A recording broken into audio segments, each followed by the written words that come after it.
Hi, this is Miguel Murphy, and I'm here with Mr. Robert Barton, Professor Robert Barton. And this is actually one of the most significant days, I think, at least in my time here. December 4th, earlier today, we had a gathering acknowledging your retirement. I know that is a huge milestone over 25 years, you know, endurance, persistence. But I personally want to take the, moment to extend just my gratitude to you, Mr. Barton. In 2006, we're here in the computer courtyard on the second floor. And in 2006, we moved over when the computer courtyard first opened. I was part of the sale lab. You were part of the business. Well, you you mentioned at the retirement gathering that you've been always part of the BRC for your entire journey, which is admirable in this day and age. Because I've been part of several departments, and every 2 years I'm like, I've been part of this department. That sort of mindset I've served, and that's sort of the modern employee, right? Like we've served for a little while. But, an opportunity to hear from you in terms of your experience here. What was sort of a high point for you, most memorable, you would say? Well, thank you so much, Miguel. The first thing I may want to comment on is what you just said a while ago. Why am I so long in one department? Mm-hmm.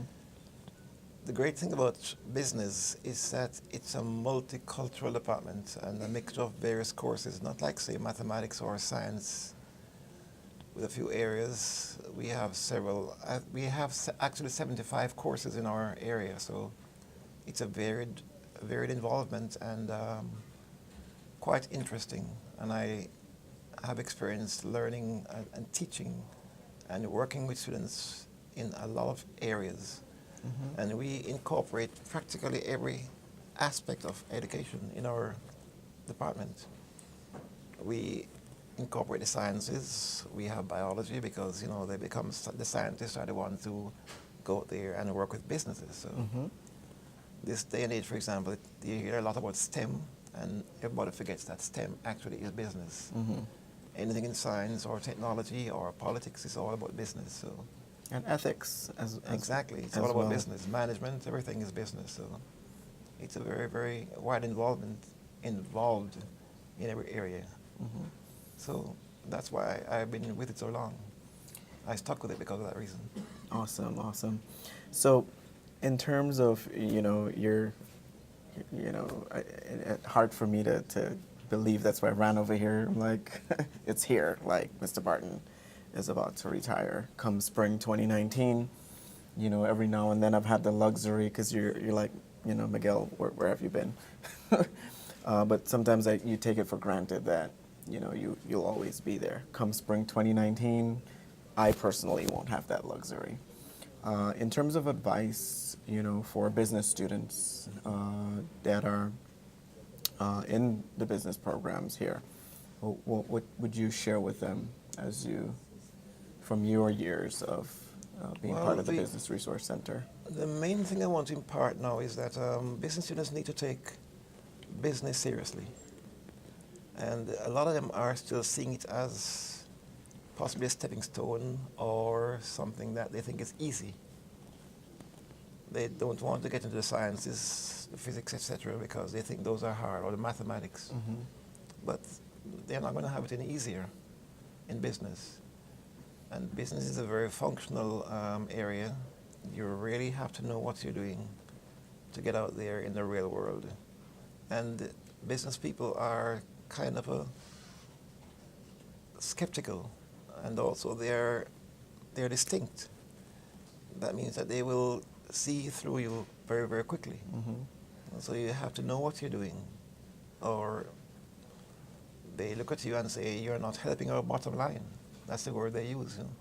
You are not adding to our bottom line, therefore you got to go. So you have to be really functional and quite skilled. And in this day and age, more and more technically assertive and experienced and skilled. Mm-hmm. So, as I, reflect here as well, over the years you've been one part of the business, the book drive Yes. initiative, Yes. and also the investment club. Yes. And what would you like to encourage students to, in terms of involvement in the investment club and also, the continued legacy of the book drive? I'm very happy you asked about those two areas. The book drive, for example, let me say that over the years I worked here, one of the worst things I saw happening in all the colleges I've been to, both at Miami Dade College when I was here and at Florida Atlantic University and at University of Miami, I saw lots of books and lots of academic resources, still very, very useful, going to waste. I actually saw a big dumpster by the bookstore in a university filled with books, and I was completely horrified. I asked them, why are you doing this? Why do you dump all these books? And the answer I got was very, very simple. We get lots of new books every year. They change editions, and we can't afford to ship these books back to the publishers. They don't want them. Nobody else wants them because they're now the second or third editions. What do we do with them? They have to be dumped.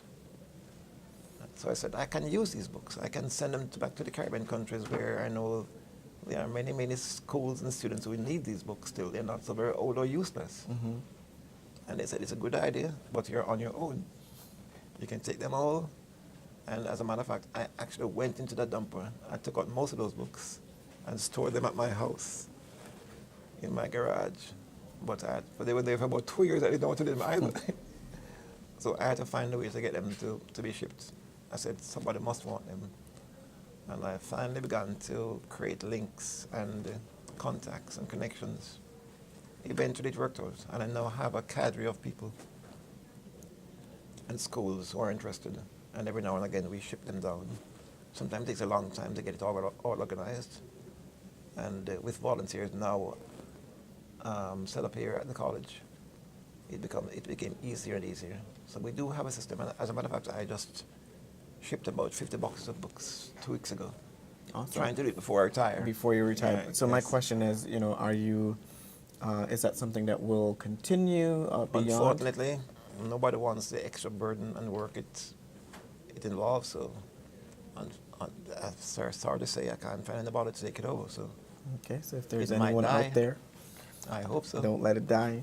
I would like to continue, but it has to be funded. It has to be a funded program because I can't any longer do it without the a home funding. base and the funding. Gotcha. So in terms of the investment club, Now, what has The been... investment club also became inspired from personal experiences. When I was young, I was a very avid listener on the radio, for example, and I heard every day about the Dow Jones average. And I began to wonder, what on earth is this Dow Jones? Every day they're giving me these numbers. And when I was growing, as I go into my teen years, I said, one day I'm going to learn what this Dow Jones is. Eventually I learned it. But when I began to understand what it was about, I really couldn't do anything about it because to be an investor those days, you had to have several $100,000 and you had to have a broker and you could not buy stocks in the market on your own. So I could not do it. I could only buy insurance or what they told me to buy, what they sold me, and they're mostly selling in those days insurance policies more than anything else. I very stupidly bought all these insurance policies and they're now basically useless when I should have invested in the stock market. For example, I saw Microsoft, I saw Apple grow, I saw even now Netflix, for example. I saw from very, very IBM, I saw IBM grow. If I had invested just even $10 in those companies in that day when I was young, if I could have, I would have been basically a millionaire right now.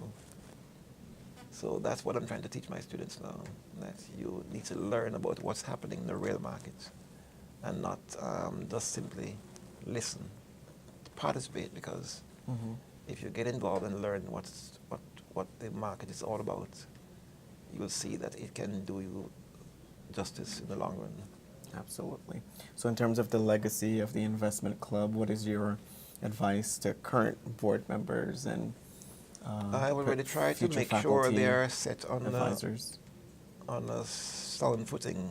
The club is right now very well established and firmly, it's on a very firm foundation. I'm afraid that if I leave, it's going to fall apart, but it will not be my fault. Mhm. That I'm happy for. It has been put on a very firm foundation. It is a very nice organization. The members are well established. They know how to invest now, and they just need to continue and to further advance the younger members who come to participate. Absolutely. So the book drive, hopefully there's a champion listening, and the leaders of the investment club to keep that group alive. So anything that you want to, because I know we can go on and on reflecting. 25 years is a long time. Yes, true. Over the years, I've had a lot of varied experiences, and I came from a very, very different background. I didn't know I was going to be where I am right now. I actually started out teaching in elementary school, then I went to middle school, then to high school. And I actually started teaching out as a music teacher. That was my first major. Mm-hmm. But I was very frustrated because music in the country, where I was in Jamaica then at the time, Mm-hmm. and in the Caribbean, they tend to think of music as being only singing. Mm-hmm. So if you can't make your kids sing, then you're not teaching music. But music was far beyond that to me. It was more like instrumentation and orchestration and playing and reading Mm-hmm. and appreciation, those things. And those things were not what you were really learning.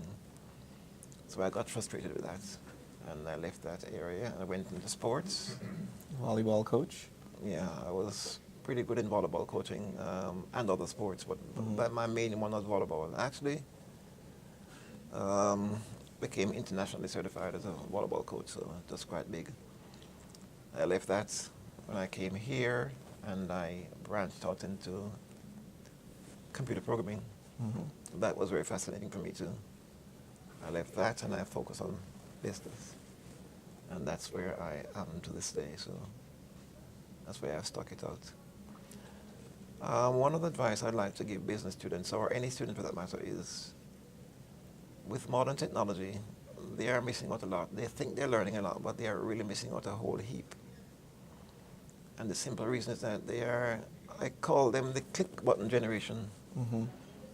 They assume they can get all the answers they need by clicking the button, by going on Yahoo, by Google. clicking on their Google, and by clicking on the those learning systems that they have in the various classrooms and their various courses.